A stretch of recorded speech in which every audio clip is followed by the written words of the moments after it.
Hey, friends. Thank you for your patience and for hanging out with me today.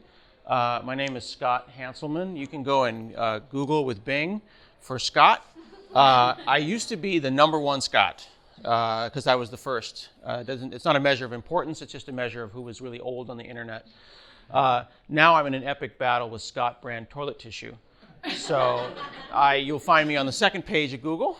It's all good, though. If you can tweet and blog mean things about Scott toilet paper, as well as Scott bicycles and Scott fly rods, will bring me back to the first page where I belong. I've got a podcast called Hansel Minutes. My last name is Hanselman, like Hansel and Gretel. And Hansel Minutes is like fresh air for techies. It's basically Fresh Air or Science Friday. It's an NPR show that is not affiliated with NPR. I've also got another show called This Developer's Life, which is a total ripoff. Nothing like you've ever seen before.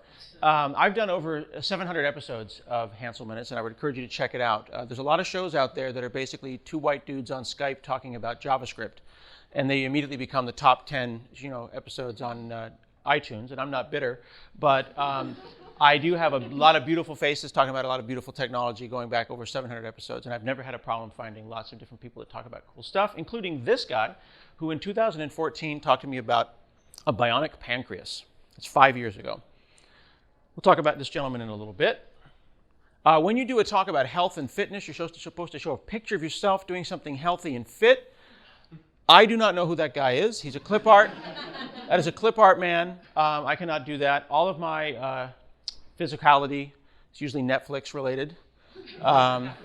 I did have a Netflix related injury recently where I fell asleep with the hot iPad on my face.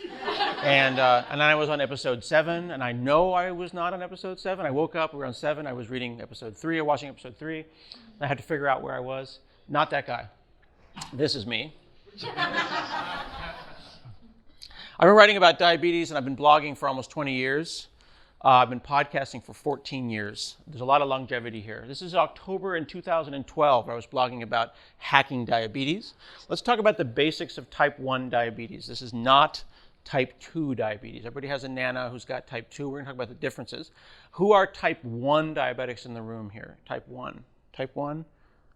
Any type 2s in the room? Type 2? Okay, cool. So type 2s and type 1s, since we have some type 1s here, interrupt and have a conversation with me. So if I describe something incorrectly or you feel that I'm not reflecting the differences between type 1 and type 2, then tell me that, yeah, Scott, I don't think it's like that. I like to think about it like this. Is that cool? Because we've got a type 1 in the front as well.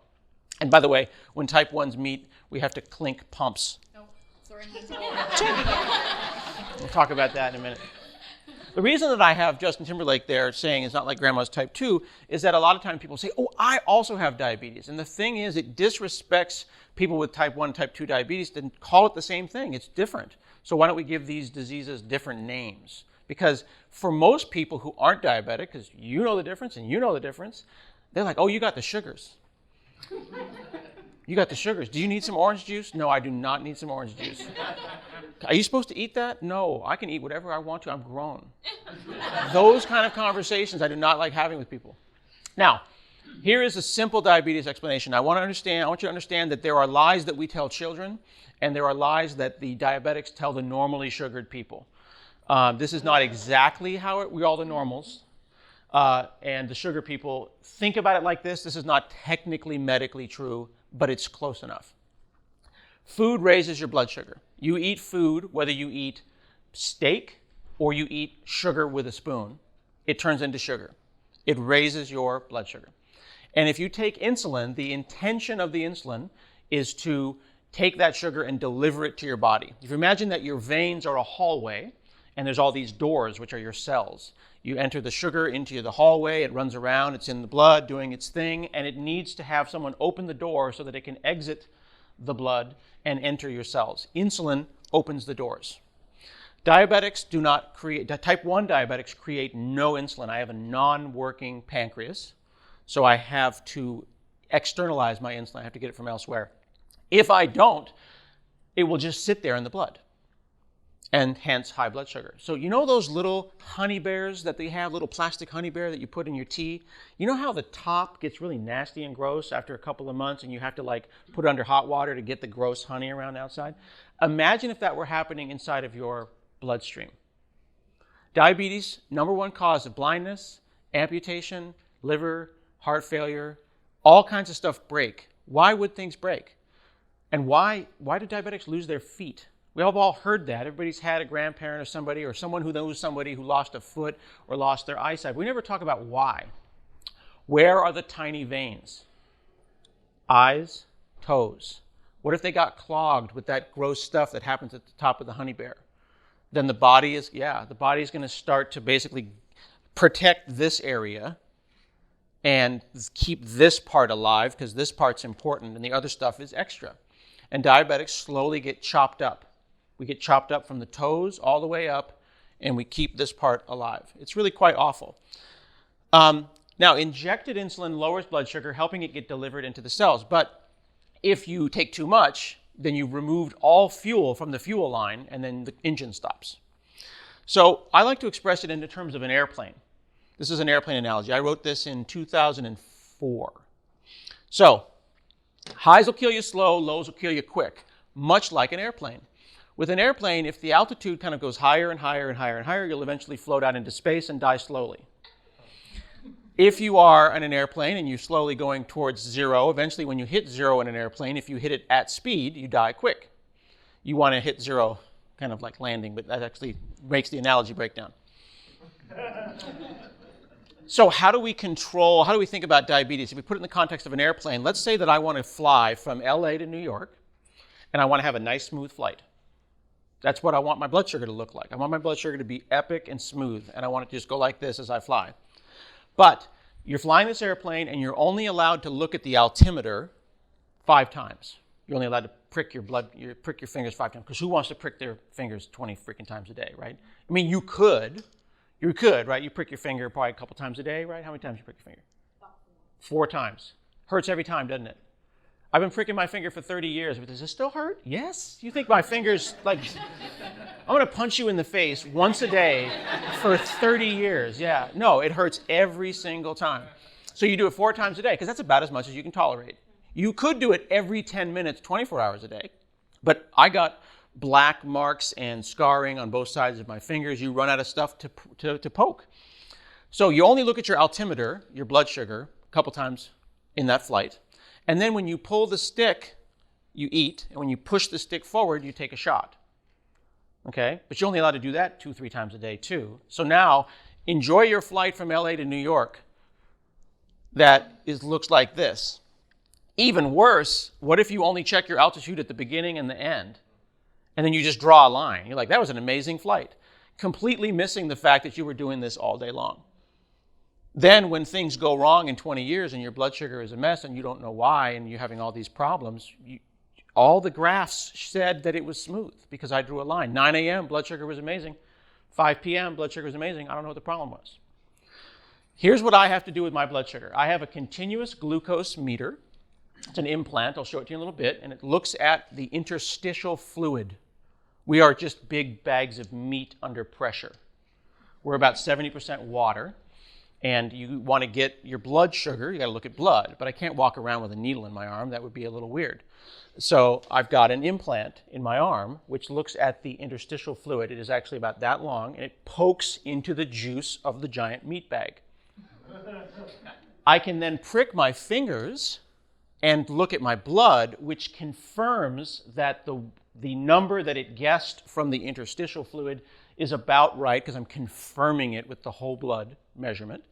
Then I count carbs, do math, think about insulin, do all kinds of stuff. I want to pause for a second here and talk about privilege. Think about the fact that we have invented a disease by which people who are good at math will live longer than people who are not good at math. How unfair is that? This is one of the things we're going to try to do to solve that. Then I listen to react, live, and I loop. This is called the loop. And this is what it looks like, and it sucks. The walk from the hotel for me was planned. I couldn't just, hey, we're going to walk. Oh, it's a half a mile. I had to plan that shit. Excuse my French. Here's your blood sugar normals. You eat whatever the hell you want, you go to sleep, it's amazing, and you wake up and then you eat again. See, she's shaking her head because we hate you all.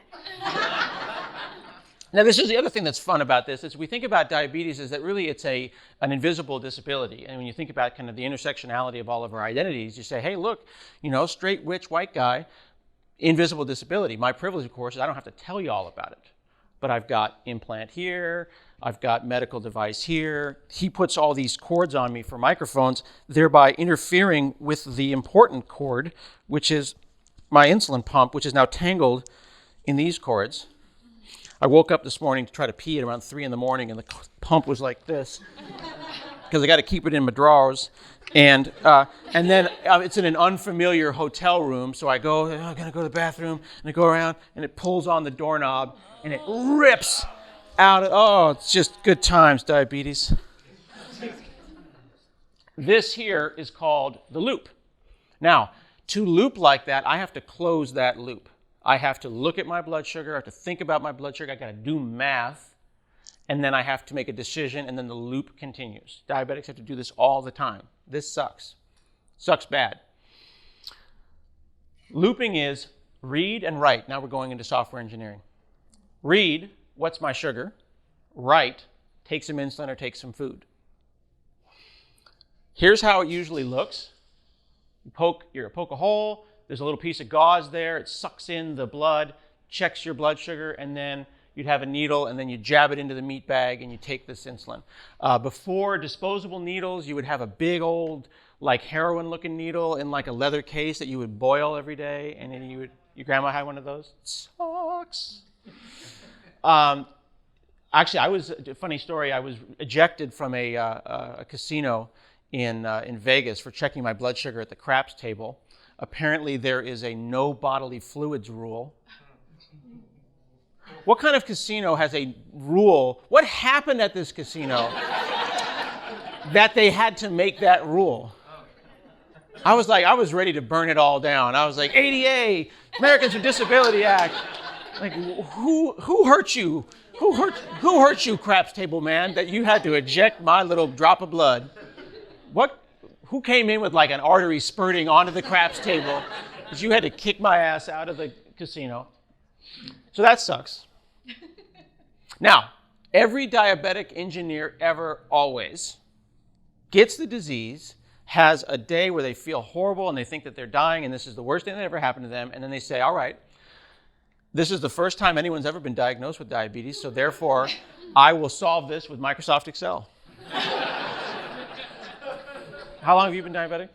34. 34 years? Yeah. Were you an adult or were you a little kid? I was 3. Okay, so you didn't go and you were 3, you didn't open up Excel.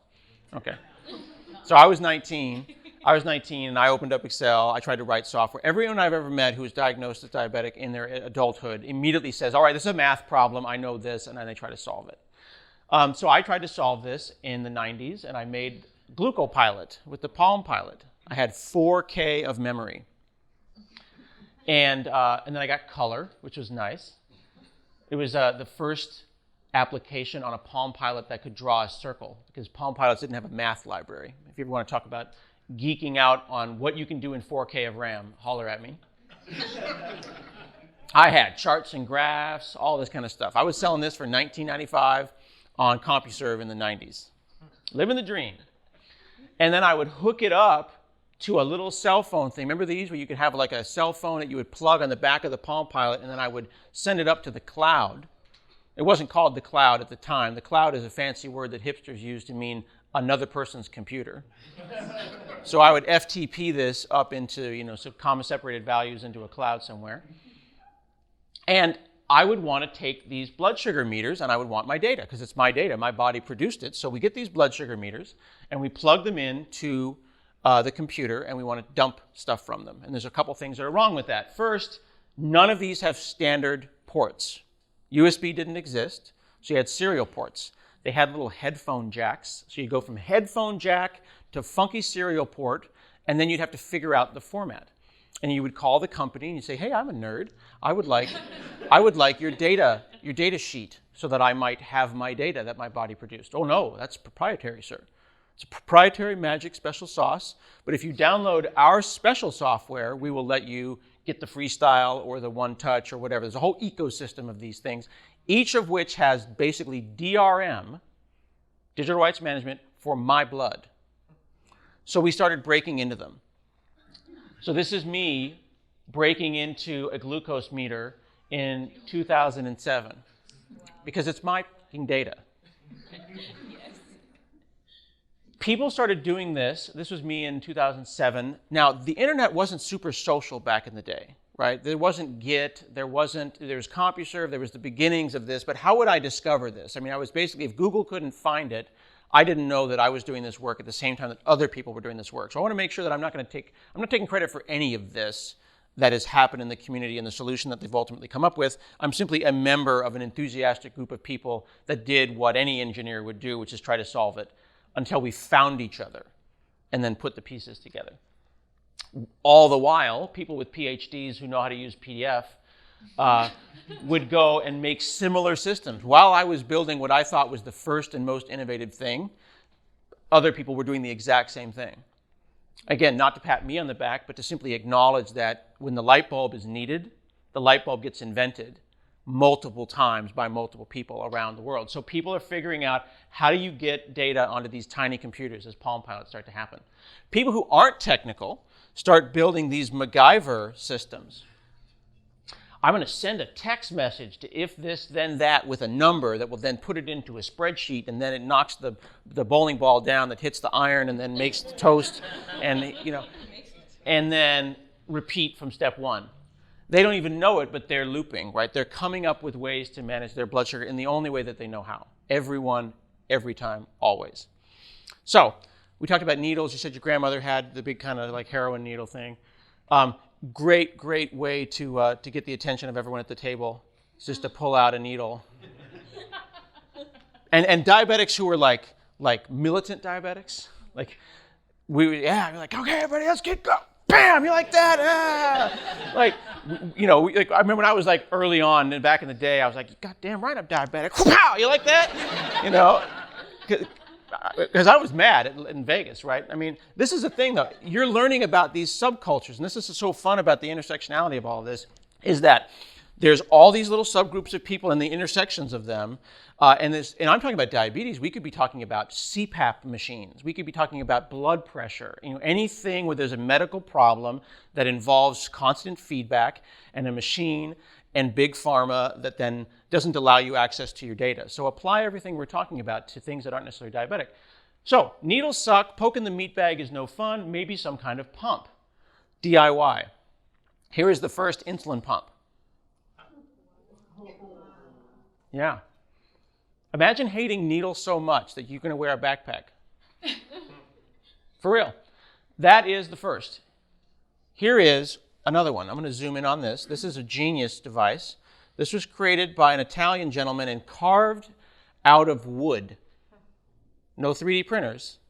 Carved it out of wood. Here's the syringe plunger. There's the syringe. This screw turns. Now, when you turn a screw and you tighten it, what does it do? It goes that way. Very slowly. Who said that? Exactly. So then it's pulling this piece of metal, and each revolution moves it 0.5 millimeter, thereby slowly and reliably sending the insulin into the body.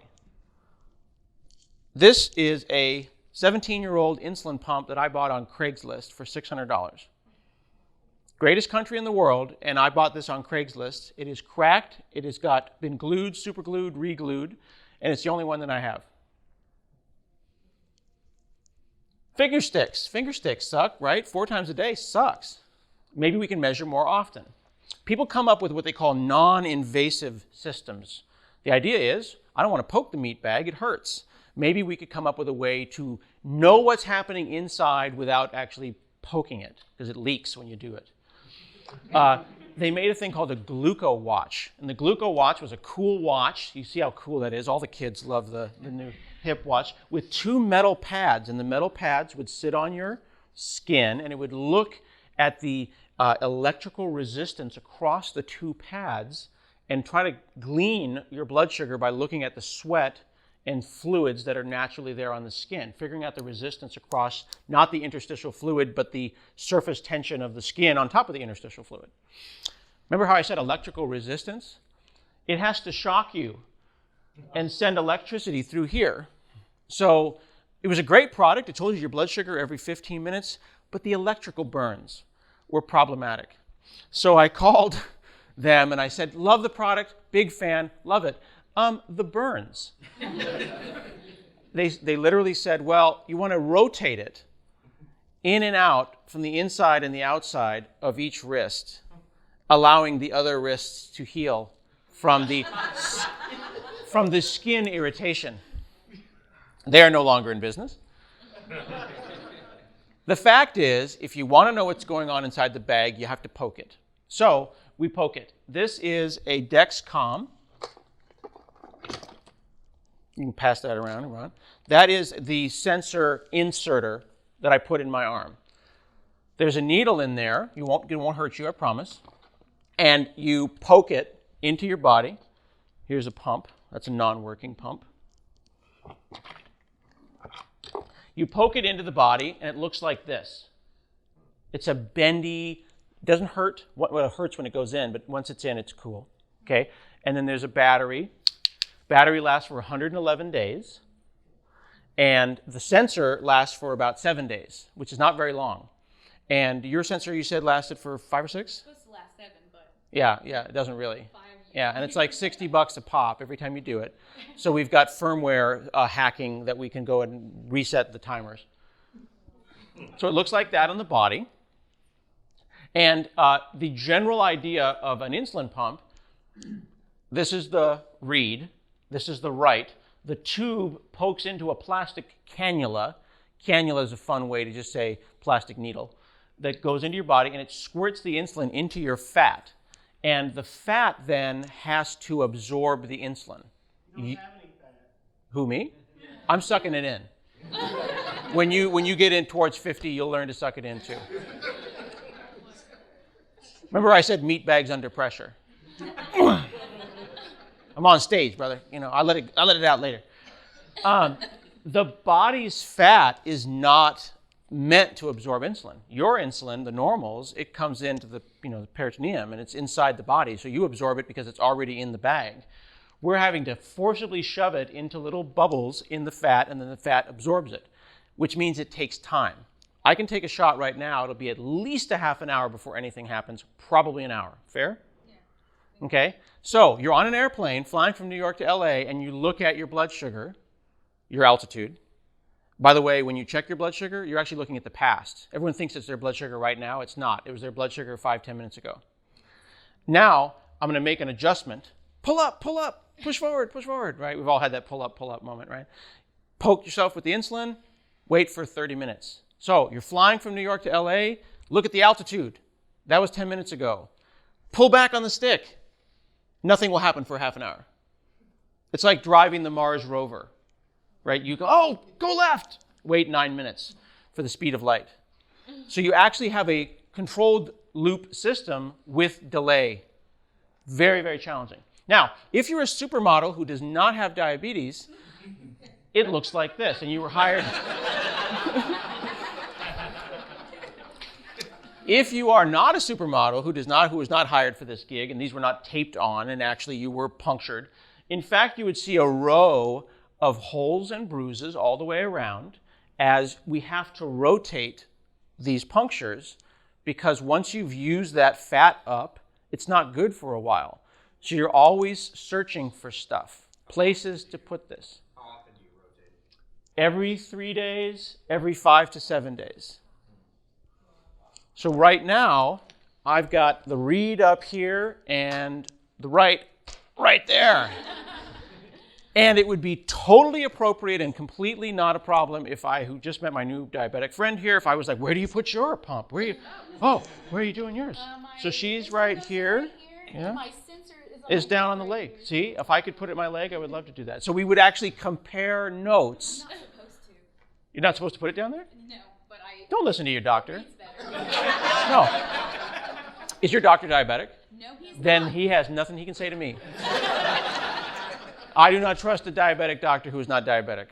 You know what I mean? Yeah. For real. Like, I've been diabetic for over 25 years, and every single year for 25 years, they have told me that it will be cured in 5 years. Same? Every year. 5 more years, we got you. So we're not going to wait. We're done, and we're not waiting anymore. We're going to plug in as many sensors as possible as we can to get as much information as we possibly can. Now, I want to pull this data. I want to get a hold of my data. I want to store it somewhere. I want to put it somewhere. I wrote this in 2001, 18 years ago. Bluetooth was just coming out. The pump might use my cell phone to call its data into a central server, the cloud. If I wandered near my home computer, this is Wi-Fi was just starting, Bluetooth's 30-meter range, we were so young. 30 meters, my AirPods can't sync, and it's near my ass, right? I mean, if you get that much range out of Bluetooth, it's a miracle.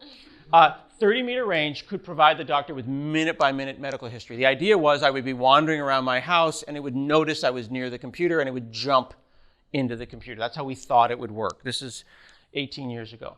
My wife and I traveled all over the world, and we would have to manage my blood sugar with a Palm Pilot and a little laptop, because we've got to keep me alive as we travel from time zone to time zone. Aw, let's go aw for keeping Scott alive.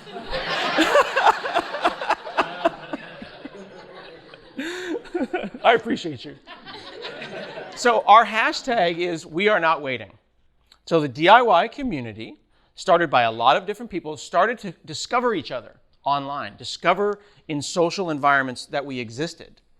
Find forums, Facebook groups, Twitter, hashtags. It was an organizing facility for people to go and say, you know, I don't have an answer, but I do have a function.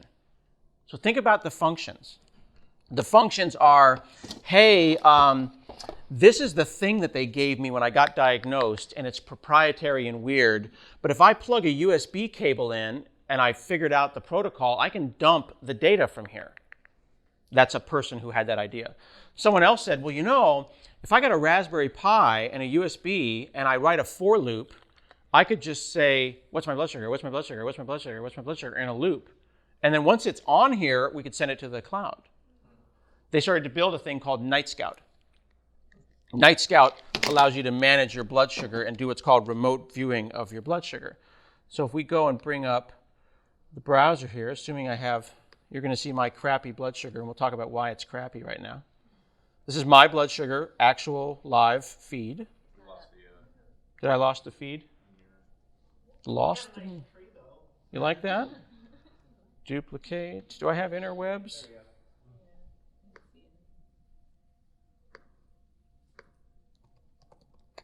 Sorry about that. Pause for effect. That's not the effect I was looking for.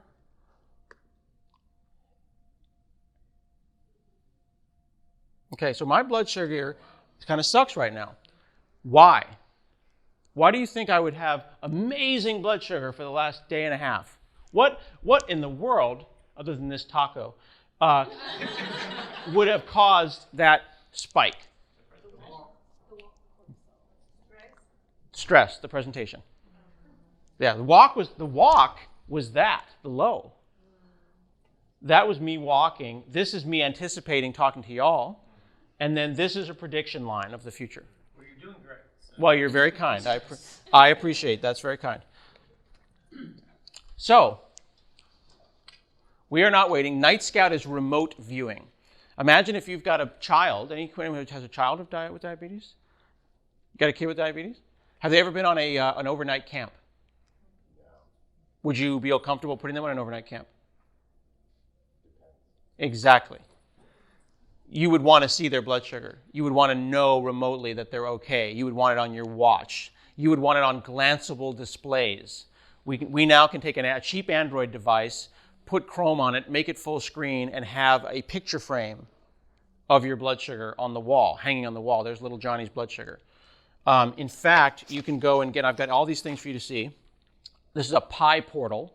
You can get these from Adafruit, tiny picture frame with your blood sugar on it, written in Python. I've got that on my blog.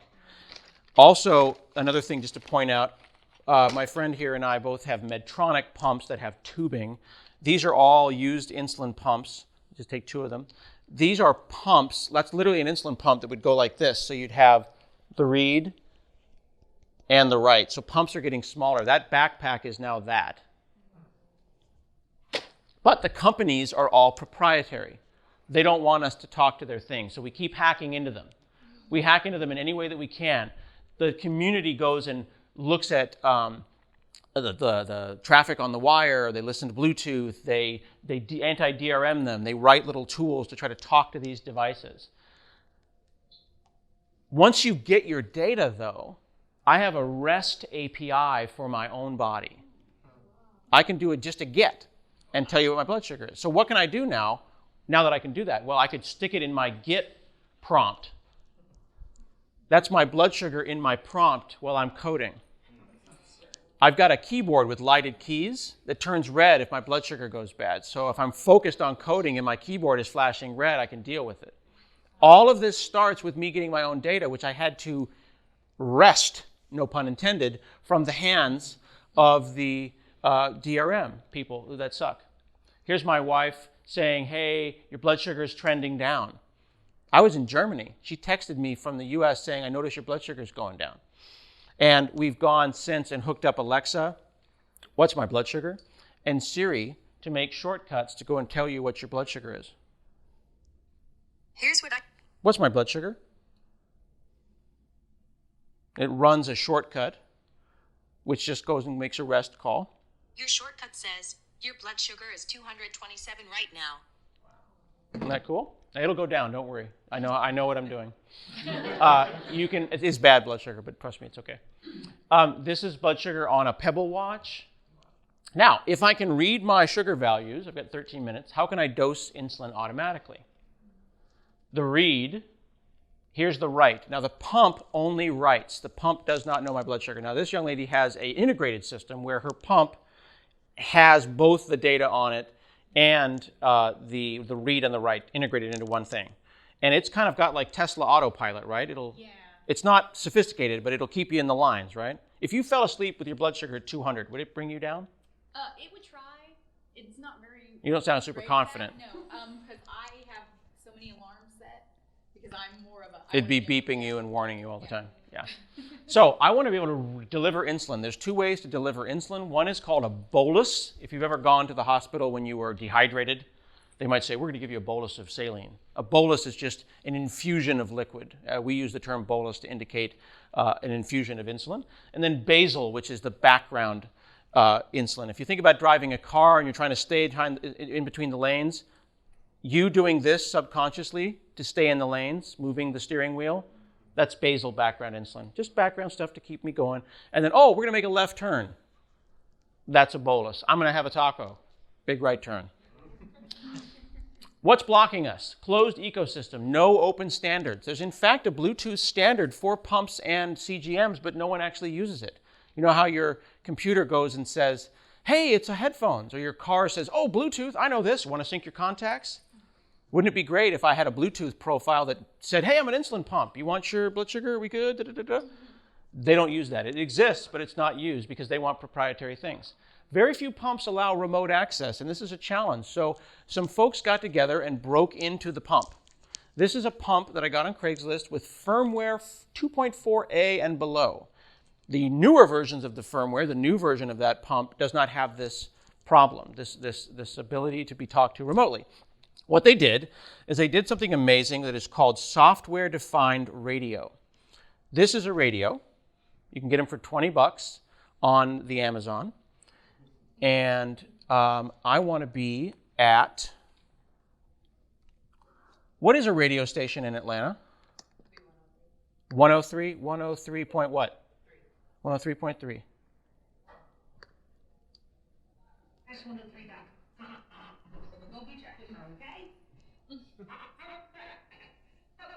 Okay, that's proof that this is a radio. I'm going to go to 916.55.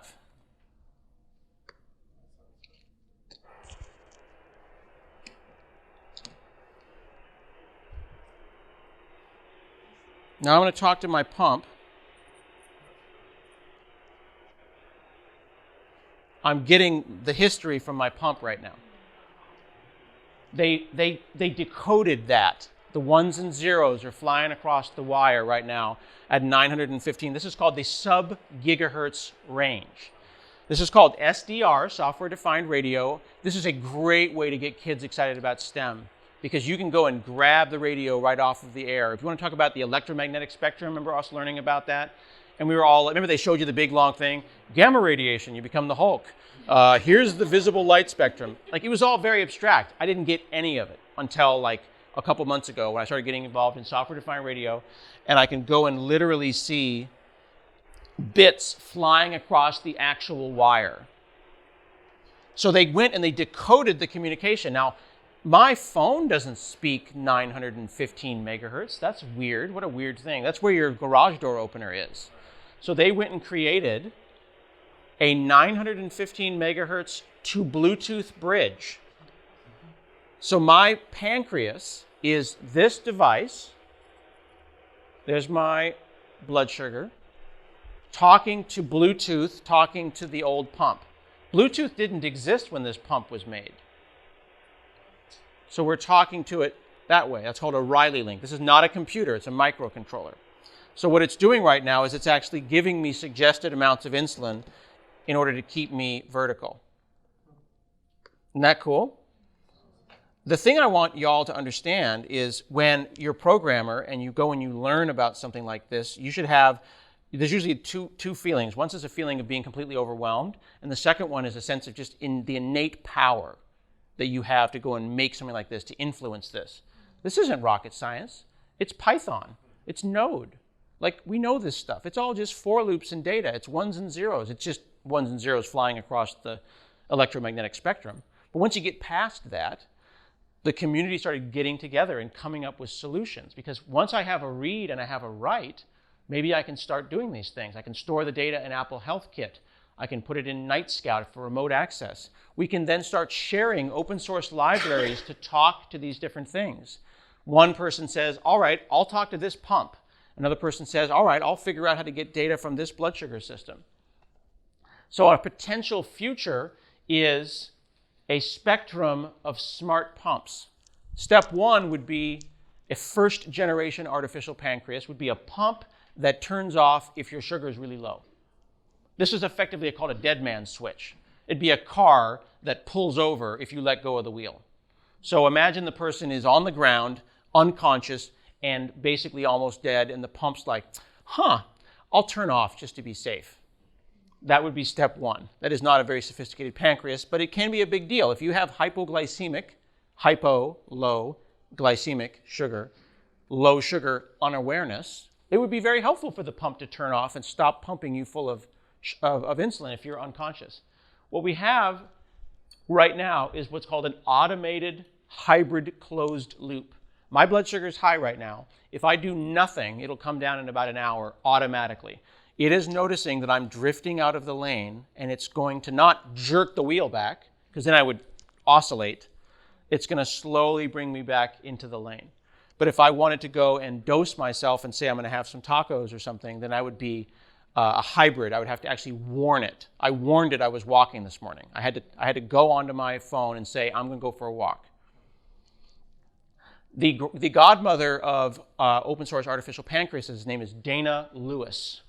If you're interested in this space, Dana Lewis kind of invented the space by pulling all of these things together, and she built the first open source artificial pancreas by taking a Raspberry Pi, a big battery, USBing to the proprietary sensor device, and then a USB thing that would let her talk 915 megahertz. She put that all together. Here's her tweeting about it in 2015 when this whole thing started. Then other people said, well, shoot, Raspberry Pi, that's kind of big. Battery, that's kind of big. That's just Bluetooth. That's 915 megahertz. Why don't we make one with a Raspberry Pi Zero and a 3D printed case with a tiny hat on top, and that's now an artificial pancreas. So she had the fanny pack and carried it around and pioneered for us, and now we have smaller ones. We, in fact, have competing open source artificial pancreases. You have your choice in artificial pancreas. There's, in fact, 4 different kinds, possibly 5 different artificial pancreases you can look at. There's one on the Intel Edison This gentleman here created the Riley link, which is the Bluetooth bridge. I super glued a tile on it. That way I can, if I lose it, right? He did that in 2015. He said, maybe someday it will look like this. I started looping in 2016, less than a year after he tweeted that, and I've been on a closed loop, meaning a system that loops for me, for over 3 years. This is the decoding of the ones and zeros off of the space. Here's some Python code that's pulling those packets out of the space. You have to figure out the width. There's all kinds of stuff. There's a whole article about learning about how to suck data off of the electromagnetic spectrum. That is a view of what my phone application looks like. Not mine, but the one I run. There's my blood sugar. There's a prediction line. Here's active insulin. So I have to think about the word we use is decay. If you eat something like a taco, it slowly leaves your body. It leaves your body at a different speed than an apple or some candy or a steak. So I'm constantly thinking about the decay rate of insulin and the decay rate of carbohydrates. Again, popping off the stack to the very beginning of the talk, it's totally unfair that people who are good at math live longer than people who aren't. So this democratizes that. Every single thing that I have shown you, every single thing that I am showing you is free and open source. The only barrier is finding an insulin pump on Craigslist.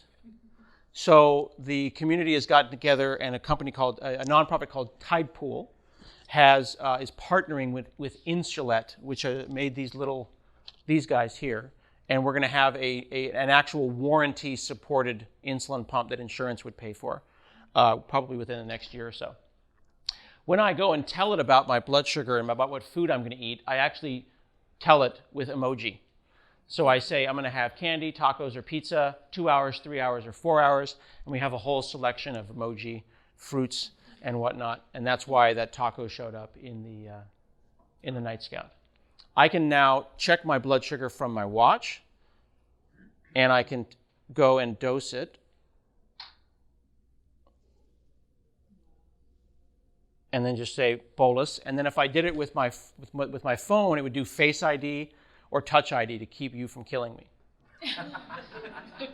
If you want to know about all the math, we have all the math. The important thing about putting together a system like this is transparency. It's absolutely essential that we be transparent, because if you're going to put a child on something like this, you've got to know the math.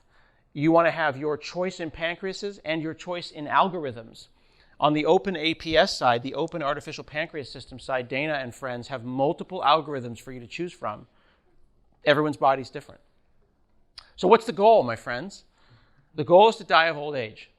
The fact is, today, diabetics die of diabetes, period. I will either get hit by a truck or I will die of diabetes. I will not die of old age. I currently am hoping to die in some kind of an ice cream truck related accident. I just think that the irony of me just covered in ice cream, he went the way he loved, that would be really cool. This is me giving a talk. It hurts. Does it not hurt? Yeah, I talked to you this morning and my blood sugar jumped up 30 points. Really? Being excited from talking. Right. Think about that. There are 44 or 45 different things that people have identified as reasons your blood sugar goes up. Stress just being one of them. Just being enthusiastic and having a great conversation. Your body dumps sugar into your brain so that you can have that great conversation. And because we had a great conversation, she pays the price. And the tough part is that neither of us know if this is working until it's too late. I'll talk to you in 20 years and we'll see if keeping good blood sugar kept us alive. That's the thing that sucks. You have a child who's diabetic and you say, keep your blood sugar good. It's really, really important. Got to make sure your blood sugar is really, really good. Why? Well, trust me, in 30 years, you'll thank me. There's no immediate gratification for knowing whether or not this is a good thing. It's very, very troublesome. If anyone here is getting blood work regularly, you go to your doctor, you go and get a blood panel, ask them to check your hemoglobin A1C. It is the long-term measure of your blood sugar. Everyone should do this at least once a year. You want to have a number between 4 and 6. That is this is an oversimplification. It is the percentage of red blood cells coated in sugar. How much sugar is coated on the walls of your body. If it's in 7, if it's over 10, you are going to be ill soon. Diabetics somewhere range in this area. The higher this number, the more you are effectively marinating in your own blood sugar. You can smell diabetics' breath. You have so much sugar in your system, you pee it out, it seeps out of your skin, it's on your tongue. I know my blood sugar is high right now because I can taste it. You know what I'm talking about? I'm looking for her for validation. That is my hemoglobin A1C. Square in the normal range. It's between 5 and 6. And I absolutely say it's because of the open source artificial pancreas system. The way forward, recognizing that my data is right, I wrote about the horrible, horrible state of diabetes technology in 2012. This gentleman here said, you know, someone should do something. Has anyone tried this? So he actually did something. Quit his job, started a nonprofit, made Tide Pool, and created a device uploader. Remember how I had a device uploader for this device and one for that device? He created the universal device uploader to go and plug in your blood sugar meters. You should all check this out, the Tide Pool uploader. And then now he took this open source project, Pancreas project, and he is sponsoring it, hired the lead developers out of the community full-time to work on this, and they're working to put it in the iOS App Store. This is not in the App Store. You have to build this yourself. Now, speaking to privilege very, very briefly, and I'm already 2 minutes over, we have parties where we get people together and teach them how to do this because it's not fair that we make this only for techies. So you can get together. The first step is setting up Night Scout for your remote viewing. You can find someone, put together a get-together of 5 or 10 or 15 diabetics and a techie. You load up Azure or Heroku. You teach them how to do these things. You walk it through step by step so that they can go and see their blood sugar. And then you slowly get and collect the pieces and the parts that you need to assemble your own pancreas. Okay? The Night Scout Foundation, you can go and donate money to or help them. Open APS, you can see the reference design for Dana's original pancreas and how they run that project. Dana M. Lewis. Okay? This is a little boy going to school on the first day of school with his pancreas. Last thing, when I went and made my Xbox avatar, there was no way for me to express my cybernetic aspects, so I put an arm on, and that wasn't like really awesome because I wanted to look like me because representation matters. So I worked with Console Kings, and we made a diabetic accessory that you can buy for $3 in Xbox, and it will support, there's me, it'll support diabetes research, and all the money goes to the Night Scout Foundation. Those are the hashtags to check out. We are not waiting, and Open APS. Thank you very much.